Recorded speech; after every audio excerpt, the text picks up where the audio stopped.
And as soon as that money can kind of get out of the bank, it will. So it could be in a week instead of, okay, you had damage to your business, let's tally that all up. You send in the amounts, they do all the calculation, they go back and forth, they come back with other questions. It's just like, if your house burns down, it could be a year plus to get compensated. So if you don't have a year of savings, this is an important thing, because it's it can be the difference between sort of continuing to make it or losing your business. My name is Nik Strong-Cvetich. I'm the CEO of Save the Waves Coalition, and we're an international NGO dedicated to protecting surf ecosystems around the globe. I mean, surfing itself, I think, is an underappreciated part of the blue economy. Generally, there's probably 35 million plus surfers around the globe in 60 plus countries. The surf tourism economy is valued somewhere between $31 and $60 billion. So it's quite a bit larger than the dive economy, which is oftentimes cited as an important sort of tourism input into the blue economy. And so with that said, these are sort of like little gold mines around the world that people haven't necessarily thought about as being an economic resource. And so a lot of times these ecosystems don't get prioritized for management either. And so a lot of times it's important to consider what they're quite vulnerable and what are the factors that make them vulnerable. And I think climate change is probably the biggest one, between sea level rise and then increase in storms, increase in coral bleaching events, increase in cyclone activity, hurricane activity. All those things make these places quite vulnerable. And so one of our crazy ideas was, they've insured reefs. There's this example of in Mexico of the Mar Fund and parametric insurance for coral reefs. So if you can insure a coral reef, why can't you insure a surf break? So that was the premise that we started on, and saying, can we use this new tool of parametric insurance to insure surf breaks and the economies around them? How did it go? It's been an interesting process so far. It's been a very interesting pathway to get where we are right now. We've started working in the community of Las Flores in El Salvador as our pilot project. It's a place where about 80% of the economy is dependent on surfing and surf tourism. And it's quite vulnerable to sort of big storm activities that are increasing in intensity with rainfall. The rainfall tends to have localized flooding, and it disrupts the ability to go surfing, both from like a condition standpoint, but also from a bathymetric standpoint. So it changes sort of what happens with the sandbanks and sediment flows by the intense rainfall. And so the idea of parametric insurance is different than the normal insurance, like for your house, which is indemnity-based insurance. So the normal process is to tally up all of the damage and assign that a value, and then the insurance company is incentivized to give you the least amount of money possible.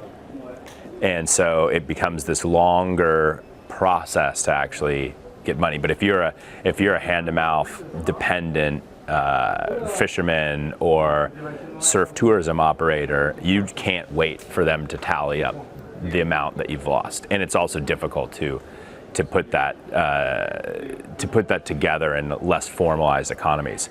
So the parametric insurance allows for a much quicker payout. It's a pre-approved, sort of pre-negotiated contract that basically sets a parameter on rainfall and then gives different levels of risk, compensation aside. So in our case, the compensation will be pegged to rainfall. So if it hits a certain total of rainfall, that's going to result in flooding and damage to the surf break. And so it pays out a direct sort of business interruption insurance, and also sets aside money for rapid watershed restoration. We're working out that part, the science behind it still, but that's really the idea, is provide a level of security for communities that are very vulnerable to increasing climate risk. Can we break that down a little bit further, like Sure. really hands-on? Let's say there's a storm on Saturday. Yeah. I'm a surf operator. I can't surf for the next week. The sequence now. It's more like, let's say you're a tourism operator, you're a hotel, or you're a restaurant, or you're a fisherman in this community that's dependent on surf tourists to come. If normally it's the high season, there's really good waves, you'll get a lot of people that have come. The hotels are full, the restaurants are full. You're serving your fish to those places. So if it comes into a storm and people can't get there, or they come and they can't surf, and they say the break has been damaged, it's not breaking like it normally does, I'm going to go somewhere else in the country. It's not that far, so people will either not drive out to the place where this is happening because it's quite a bit further than the rest of the surf breaks within the country. Or they'll look and say, I'm not going to go at all because I know what the forecast says. And so now you've lost that entire week plus of income from your restaurant or from your hotel or from your sales of your fish. And so being able to de-risk that a little bit is important, especially as these get more intense, because it definitely has an impact on access. It has an impact on the quality of surf and the experience of sort of the tourism experience. And so when you're vulnerable to those types of like climate driven episodes, this provides you a level of sort of security that you didn't have before. Yeah, continuity to be able to operate Yeah. after when conditions are feasible again. So, but then you mentioned payout delay is an issue in traditional insurance models. So, let's say it rains on Saturday, I can't surf for a week or whatever. What's the? So it hits. It could be quite fast. So basically, it's sort of just contractually. It says, okay, the rainfall hit this level, that triggers a payout. The payout's in this distributive fund, and as soon as that money can kind of get out of the bank, it will. So it could be in a week instead of, okay, you had damage to your business, let's tally that all up. You send in the amounts, they do all the calculation, they go back and forth, they come back with other questions. It's just like, if your house burns down, it could be a year plus to get compensated. So if you don't have a year of savings, this is an important thing, because it's it can be the difference between sort of continuing to make it or losing your business. What's the response to stakeholders in that particular case in El Salvador, for example? Oh, I think they've been really enthusiastic. I think people have really.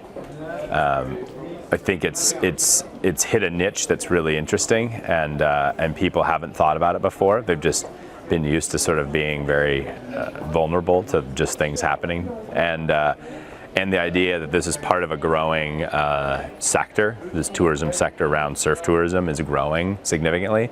So it's also within the incentives for the government to participate as well, because they're investing a whole lot in this asset and this sector of tourism.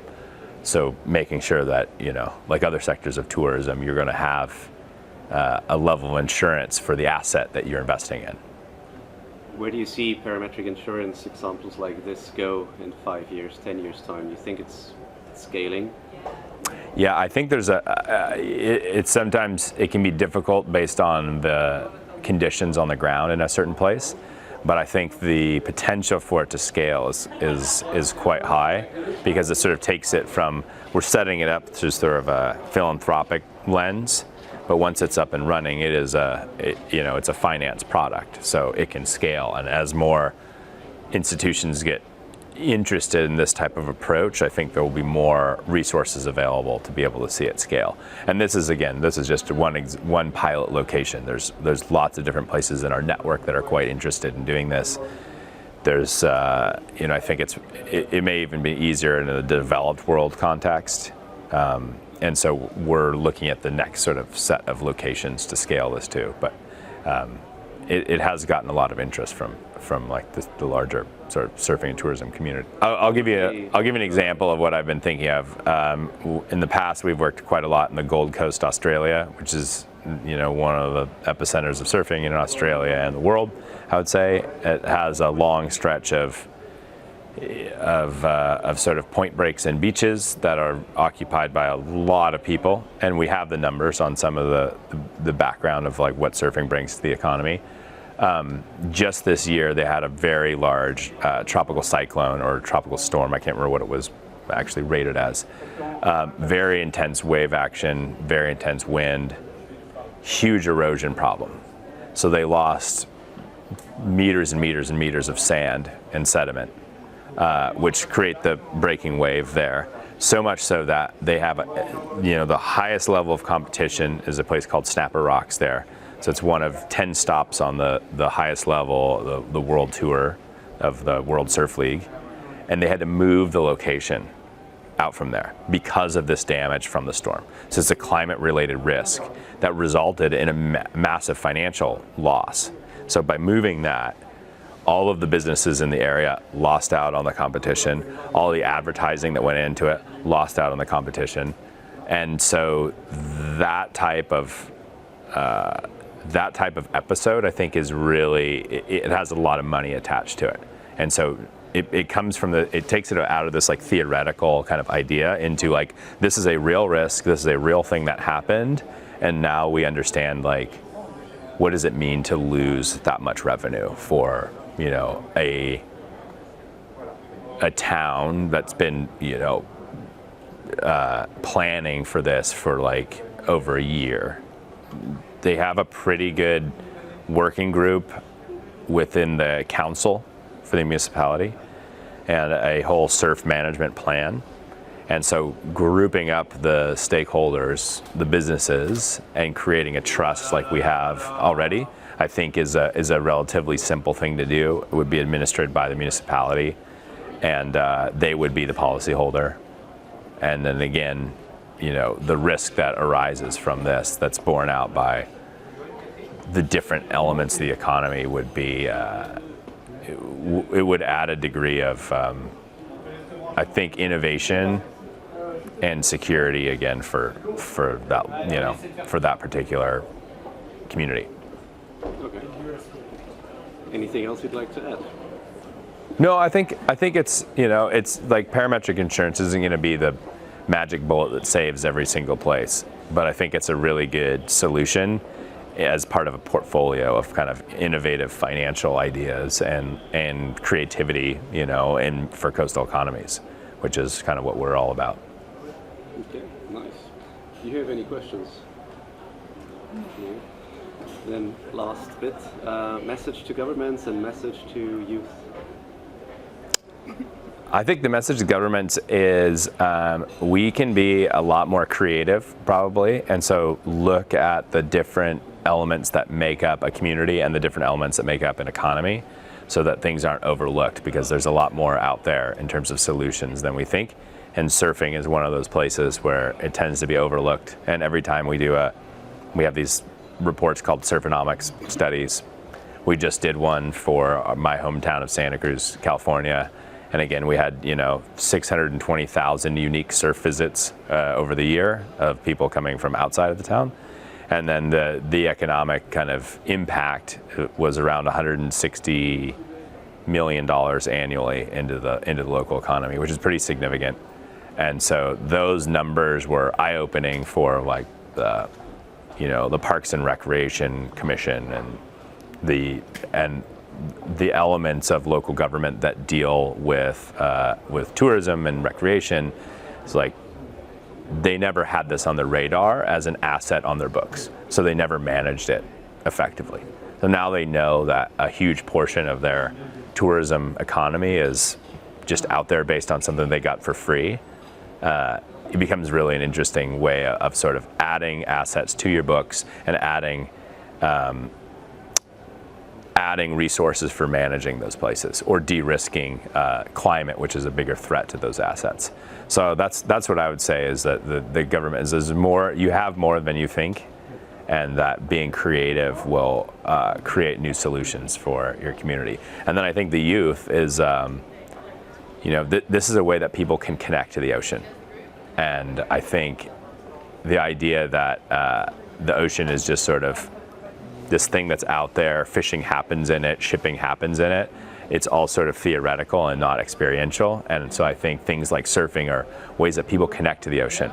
And I think for the youth, this is, the idea of sports and culture connecting into one thing. Surfing becomes a vehicle for a much larger conversation on conservation. So that's where the youth can come into it. And frankly, paying attention to this stuff is important because they have a lot to lose, And so thinking about what they care about, what they want to preserve, and these different creative ways to do it, I think is